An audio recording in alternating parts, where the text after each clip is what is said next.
నాకేం అడగాలనిపిస్తుంది అంటే చిన్నప్పుడు ముగ్గులు పెట్టడం, చీరలు కట్టుకోవడం అవన్నీ ఉండే నా మీ లైఫ్ లో అసలు ఒక్కసారి కూడా. మెచ్యూర్ ఫంక్షన్ అంటాం కదా, ఆ ఫంక్షన్ అప్పుడు ఒకసారి టార్చర్ కదా ఇక్కడ ఆ రోజు లంగమని కట్టారు. సరేలే అని ఏదో అడ్జస్ట్ అయ్యి నేను కూర్చోవడం కూడా ఇట్లా కూర్చున్నా. వాళ్ళు ఇట్లా పెట్టు అంటే నాకు రావట్లేదే, అబ్బాయి లెక్కన ఇట్లా పెడుతున్నా. తెలిసింది ఎలా ఉన్న వయసు నాకేంటంటే అట్లా ఉండాలనిపిస్తుంది, అట్లా ఉంటున్నా అంతే. దానికి తోడు సిల్లి ఏంటంటే అక్కడ ఒక అతను 9, 8 అని నెంబర్ చెప్తాడు నాకు. దేనికి? స్టిల్ కోసమా? కాదు, ఫోన్ నెంబర్ ఇస్తున్నాడు నాకు. అది క్యూట్ గా ఉన్నామేమో మరి ఎవరికి తెలుసు కదా. నాకు నెంబర్ ఇస్తున్నాడు, ఫోన్ చేయి అంటున్నాడు. అమ్మా చెప్పావా? దొంగ వేసేసుకున్నాడు. అదే ఒక అమ్మాయి నెంబర్ ఇస్తే అది వేరు. ఇంత గలీజ్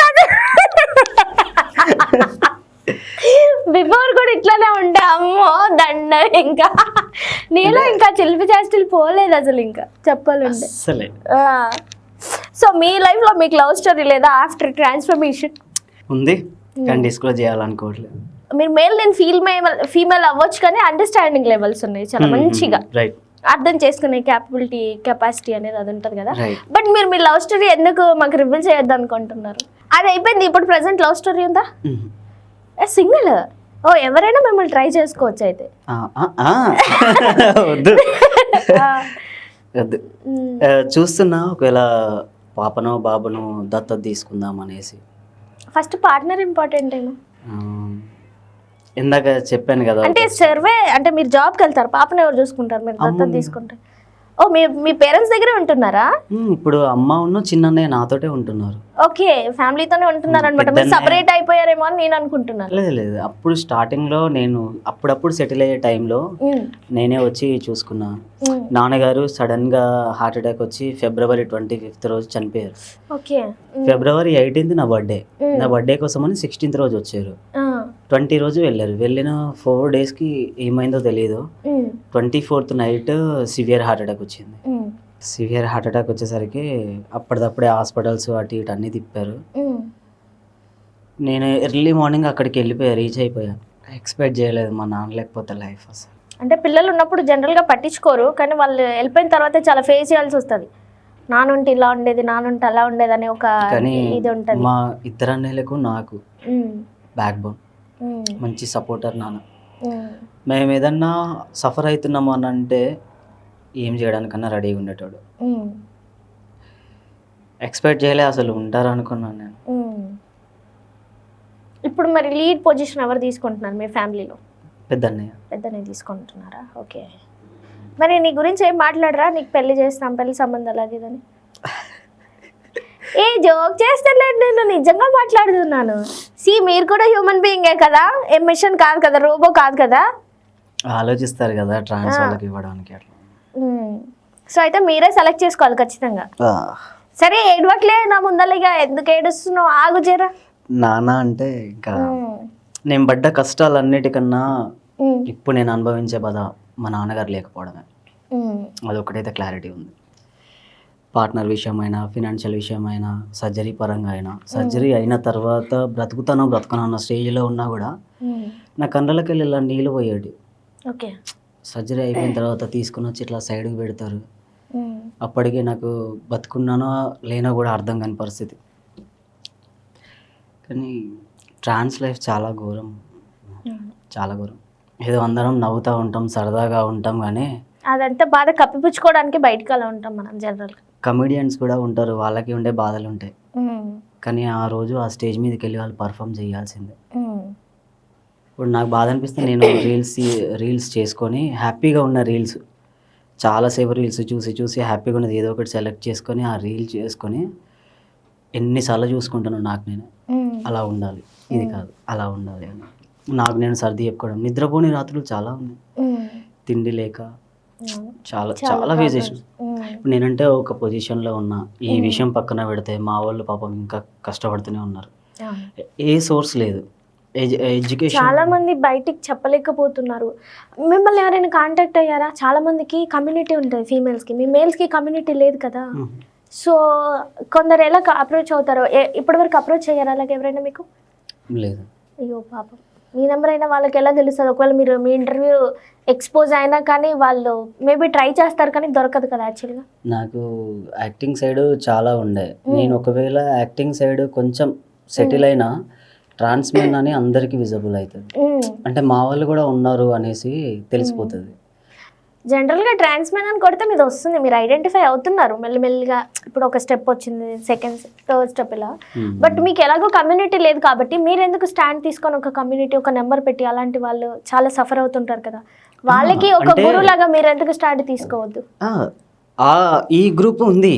ఓకే, మాకు ఎవరైతే ఇప్పుడు కొంతమంది బోర్డ్ మెంబర్స్ లాగా ఉండి మేమంతా వాళ్ళ దగ్గర ఏదైనా మీటింగ్ అయినా ఏదైనా చూసుకుంటాం, ఏదున్నా వాళ్ళు కూడా హెల్ప్ చేయగలుగుతున్నారు. ఇప్పుడు ఒకప్పుడు వాళ్ళు కూడా చాలా సఫర్ పడ్డ వాళ్ళే, అందుకని ఇప్పుడు ఎవరికైనా హెల్ప్ కావాలంటే వాళ్ళు స్టాండ్ తీసుకుంటున్నారు. కాకపోతే అంత విజిబిలిటీ లేదంటున్నా, అంత విజిబిలిటీ. ఇప్పుడు నేను ఇందాక చెప్పాను ట్రాన్స్ జెండర్ అని అంటే డైరెక్ట్గా ట్రాన్స్ ఉమెన్ కిందకే వెళ్ళిపోతున్నారు. ట్రాన్స్ మెన్ అంటే అర్థం కావట్లేదు. ఇట్లా ఇప్పుడు మన వాళ్ళు ట్రాఫిక్ అసిస్టెంట్గా చేస్తున్నారు. ఎందుకు అప్లై చేయలేదు? మీరు కూడా ఎడ్యుకేటెడే కదా. దానికి అప్లై చేశాను, సెలెక్ట్ అయ్యాను. సీఎం గారి ముందు రిప్రజెంటేషన్ ఇవ్వడానికి కూడా వెళ్ళాము అందరం. అయిపోయింది. అదే రోజు లాస్ట్. నేను మళ్ళీ వెళ్ళలేదు, ఎందుకంటే నేను ఆల్రెడీ ఎంఎన్సీలో చేస్తున్నా, కంఫర్ట్ చూసుకున్నా అంతే. ఇంకా కానీ ఇప్పుడు ఎంఎన్సీలో జాబ్ ఉందా? అదే కంటిన్యూ చేస్తాను. How much your salary? అంటే ఐ మీన్ 30, 40, 50 అంత లేదంటావా? సరే, నీ కంఫర్ట్ జోన్లో నీకు వస్తుంది. Yeah, okay. సో నేను ఎంత పిండినా కానీ నీ బాధ, నేను చాలా రిలీఫ్ అయిపోయావు నీ లైఫ్లో. పిండినా కానీ అది పిండి కొద్ది వచ్చేటట్టు లేదు నాకు అనిపిస్తుంది. రిలాక్స్డ్, కొంచెం మెచ్యూరిటీ మైండ్ వచ్చింది కాబట్టి. సో ఆల్రెడీ లవ్ బ్రేకప్ అయిపోయింది కాబట్టి ఫర్దర్గా పార్ట్నర్ విషయంలో నువ్వు ఎలాంటి కేర్ తీసుకోవాలనుకుంటున్నావు? ఒకవేళ నీకు పార్ట్నర్గా రావాలంటే ఎలాంటి క్వాలిటీస్ ఉండే అమ్మాయి కావాలి? చాలా టఫ్ క్వశ్చన్. మీరు సిగ్గుపడకండి రంగరాజన్ గారు, ఊరికే. చాలా పెద్ద క్వశ్చన్ ఇది. ఎందుకు పెద్ద క్వశ్చన్? జనరల్ ఒక్కటే క్వశ్చన్. లాయల్టీ ఒక్కటి ఇంపార్టెంట్ ఏ రిలేషన్షిప్లో అయినా. ఫ్రెండ్షిప్ ఆర్ఎల్స్ పర్సనల్ అవ్వచ్చు, ప్రైవేట్ అవ్వచ్చు, ఉంచుకున్న రిలేషన్ అవ్వచ్చు, ఏ రిలేషన్ కైనా లాయల్టీ ఇంపార్టెంట్. మరి పెద్ద క్వశ్చన్ ఎలా అవుతుంది చెప్పండి? బట్ మీరు ఇంకా వేరే యాంగిల్స్ లో ఉన్నారేమో. అమ్మ అన్నయ్య వాళ్ళు ఏదైనా సంబంధం చూసారనుకోండి, కళ్ళు మూసుకొని చేసేసుకుంటా. ఎందుకంటే నాకు అరేంజ్ మ్యారేజ్ అంటే చాలా క్యూరియాసిటీ ఎక్కువ. ఎందుకంటే ఆల్రెడీ ఒకసారి లవ్ ఫెయిల్ అయింది కాబట్టి. అంతే కదా? కరెక్ట్. దెబ్బ మీద దెబ్బ మళ్ళీ పడకూడదు. ఇలా నేను చూస్ చేసుకోవాలి అనుకుంటే మాత్రం ట్రెడిషనల్గా లాయల్టీ ఉన్న అమ్మాయిని, యాజ్ యూ సెడ్, అంతే. అలా చూస్తా. పాష్గా వేసుకున్నంత మాత్రాన క్యారెక్టర్ లెస్ అని నేను అనను. ఎందుకంటే మన డ్రెస్సింగ్ని బట్టి కూడా ఉంటుంది కొంచెం. బయట మా దాంట్లోనే ఉంటుంది, ఇంకా బయట ఏమని చెప్తాం. ఇందాక చెప్పాను కదా ఎగ్జాంపుల్స్, మధ్యలో ఎవరన్నా వస్తే తప్ప ఆ రిలేషన్ స్ట్రాంగ్గానే ఉంటుంది. ఎవరన్నా వచ్చారు సింపతి చూపిస్తున్నారు అంటే sympathy in the sense life ఆగమాడదు అంతే. నేను అలాగే మోసపోయాను కాబట్టి అనుభవం. నేను ఆ రిలేషన్షిప్ అంతా ఏమైందని అడిగాను కానీ మిస్టేక్ ఎవరి సైడ్ ఉంది మీ ఇద్దరిట్లో? తీసుకొచ్చి ఇంట్లో పెట్టడం నా మిస్టేక్. మీ అమ్మ వాళ్ళకి తెలుసు అదంతా? అమ్మ వాళ్ళకి ఇంకా నెగిటివ్గా నేనేం చెప్పుకోలేను. అలా పేరెంట్స్ ఇట్లా అలా అయితే వద్దు, ట్రాన్స్మెన్ తోటి ఉండడం వద్దు. ఆవిడ కూడా ట్రాన్స్ ఉమెన్ అని విన్నాను. రియల్ ఉమెనా ట్రాన్స్ ఉమెనా? రెండూ జరిగినాయి. 2 బ్రేకప్లు ఉన్నాయి. నువ్వు ఒక పట్టాన్ని తిన్నగా ఉండేటట్టు కొట్టట్లేదు నాకు తెలుసు. 2 ఎందుకు ఫెయిల్ అవుతాయి? పోనీ ఒకటి ఫెయిల్ అయితే ఇంకొకటి ఉంటుంది కదా. 2 ఎందుకు fail? First cis gender women, next trans. Mistake ఎవరిదైనా గతం గత అంతే. కానీ బాయ్స్ అందరూ ఎందుకు ఎప్పుడు చాలా స్ట్రిక్ట్ గా ఉంటారు? లైక్ నా పిల్లరా ఇది ఇలాగే ఉండాలి అని. నేను ఒకవేళ కట్టడి చేసినట్టు ఉంటే నాకు ఇప్పటికీ తను నాతో ఉండునేమో, ఇట్లా ఎవరో ఒకరు ఉండునేమో. నేను చాలా ఫ్రీగా వదిలేసాను. ఎలాంటి టైంలో నేను సీరియస్ అవుతానంటే టైంలో ఏదన్నా ఎవరితోటన్నా ఫోన్ మాట్లాడితే అది ఇంపార్టెంట్ అయితే నో ఇష్యూ. ఇప్పుడు అన్నయ్య అని ఫోన్ మాట్లాడతాం, మనకు ఎన్నో తెలుస్తూ ఉంటాయి. అన్నయ్య మీన్స్ అదే ఇవాళ రేపట్లో దానికి వాల్యూ లేకుండా వాల్యూ లేకపోయింది. లైక్ సీరియస్ అయ్యాను అంతే. పార్ట్నర్ విషయం వద్దులేండి. చెప్పాలి, మీలాంటి సీనియర్స్ చెప్తే మాలాంటి జూనియర్స్ నేర్చుకుంటారు. సీనియర్ సీనియర్ అది కూడా ఒక ట్రాన్స్ మెన్ చెప్తే హౌ బ్యూటిఫుల్, ఆ పదాలకి అందం వచ్చేస్తారు. లవ్ పరంగా నార్మల్ జెండర్, ట్రాన్స్జెండర్ ఇవన్నీ పక్కన పెట్టేస్తే లవ్ అనేది లాయల్టీ ఇంపార్టెంట్. అది ఇప్పుడు చాలా తక్కువ, చాలా తక్కువ. ఇప్పుడు అమ్మాయిని నెగిటివ్గా చెప్పలేను, అబ్బాయిని నెగిటివ్గా చెప్పలేను, ఎవరో ఒక సైడ్. ఇప్పుడు ఫర్ ఎగ్జాంపుల్ మీరున్నారు, నేను ఇంతసేపు ఎందుకు వండుకున్నావు అని నేను సీరియస్ అవుతా. నా పాయింట్ ఆఫ్ వ్యూ ఏంటంటే, థింకింగ్ ఏంటంటే, నువ్వు ఎర్లీగా లేవడం నీకు అలవాటు కావాలి, నువ్వు డైలీ ఇలాగే పడుకుంటున్నావు, రేపు మన ఫ్యూచర్ ఎలా ఉంటుంది. నా ఇంటెన్షన్ అది కావచ్చు, నీ ఇంటెన్షన్ ఏంది, కనీసం నాకు నిద్ర కూడా పోనీయాడు. మిస్కమ్యూనికేషన్ జరిగిందా లేదా? ఇద్దరి పాయింట్ ఆఫ్ థింకింగ్ వేరుంది, ఇద్దరి పాయింట్స్ వేరు, ఇద్దరి కరెక్టే. ఆలోచిస్తే నాకు కొంచెం బాగాలేదు అందుకే నేను పడుకున్నాను నీకు అనిపించచ్చు, నువ్వు రెగ్యులర్గా ఇలాగే చేస్తున్నావు అని నాకు అనిపించచ్చు. మిస్కమ్యూనికేషన్, ఉండు లేత కానీ నువ్వు అంటావు, అప్పుడు నేనేమంటా ఎందుకే అట్లా సీరియస్ అవుతున్నావు అది ఇది అనేసి. ఇక గొడవ అక్కడక్కడ చిన్న చిన్నగా పెద్దగా అవుతుంది.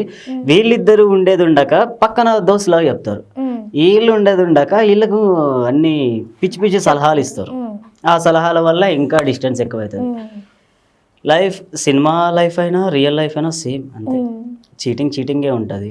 ట్రూగా ఉండేవాళ్ళు ట్రూగానే ఉంటారు, కానీ మంచిగా ట్రూగా ఇష్టపడే అబ్బాయికి చీట్ చేసేవాళ్ళు, ట్రూగా ఉన్న అమ్మాయికి చీట్ చేసే అబ్బాయిలు అలా దొరుకుతారు అంతే. మీరు ఐశ్వర్య రాజేష్ గారితో ఒక మూవీ ఉంటుంది చూసారా? వాళ్ళ ఫ్రెండ్ ట్రాన్స్ మెన్గా అవుతారు. మూవీ పేరు ఏదో ఉంది, మేబీ చూడలేదు అనుకుంటా. చూసారా?